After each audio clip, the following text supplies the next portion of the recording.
mababa na, oh. Ito yung sinasabi nating hindi sayang sa pera ng taong bayan. Nag-hearing pero may resulta. Pangatlong resulta na yun, ha? Quadcom, ano resulta?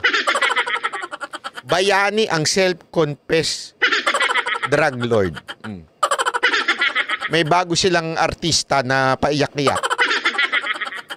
Pang-apat, na resulta ng PhilHealth. Ha?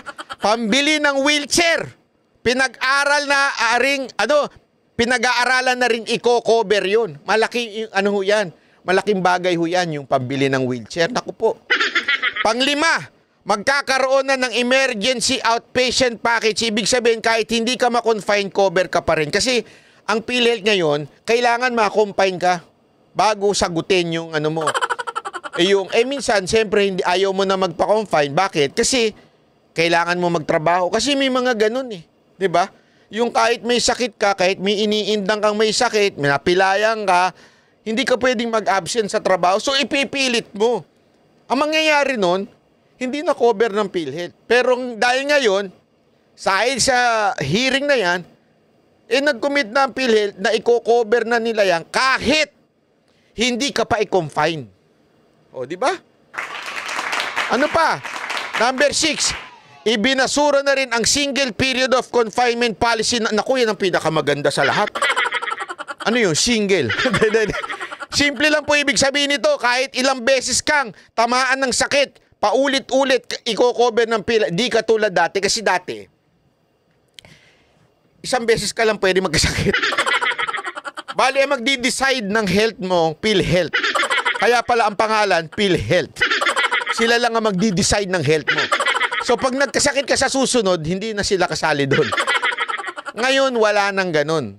So, kung gusto mo magkasakit araw-araw, tutulungan ka na ng PhilHealth. Hindi ko naman sinasabing gawin mo yun, ano? Pero kasi hindi maiwasan yun, lalo na pag matanda ka na, tapos ang dami mo ng problema, may kabit ka pa, stress ka pa. Hindi totoo eh, di ba? Pagka stress ka sa pamilya, stress ka sa kabit mo, stress ka kung saan-saan. Naturalmente, magkakasakit ka. Tapos, magpo-post ka sa social media, ibabash ka pa. Ma-stress ka talaga, magkasakit ka talaga. Kaya ngayon, ang dami na nagkakasakit. Hindi, tsaka ano yan, it's a matter of change of weather. Hindi, alam nyo ba na alam nyo yung climate change na yan? Maraming nadudulot na sakit yan, lalo na sa mga asthmatic na tulad ko. Pagpabago-bago, talagang nga-asthmahin ka niyan. So, dati, eto walang biro ito. Ako kasi asthmatic ako. Alam ko yan.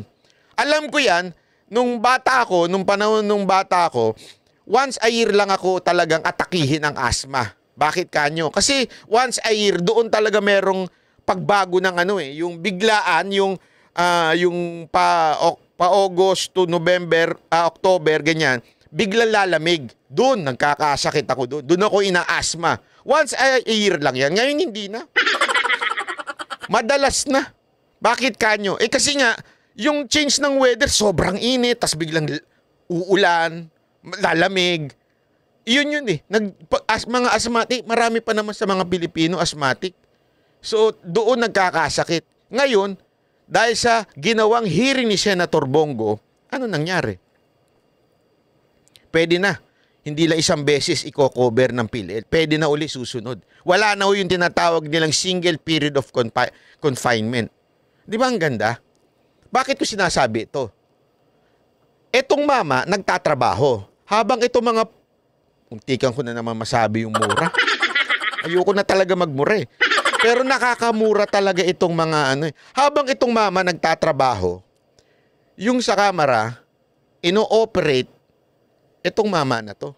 Ilang beses nang ipinilit, idawit sa Pogo, idawit saan? Dito naman.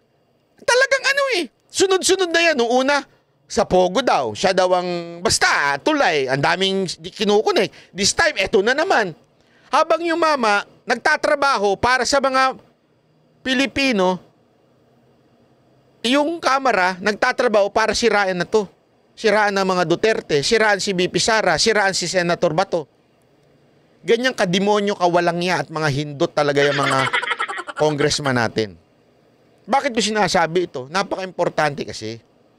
Sa susunod na boboto tayo ng congressman, huwag na tayong bumoto doon sa mga balimbing na tulad nito, yung mga ganyan, yung biglang pabago-bago ng ihip, ng hangin. Dati, sip-sip kay Duterte, biglang once in ano lang, bigla nang iba na naman. Hindi, kaya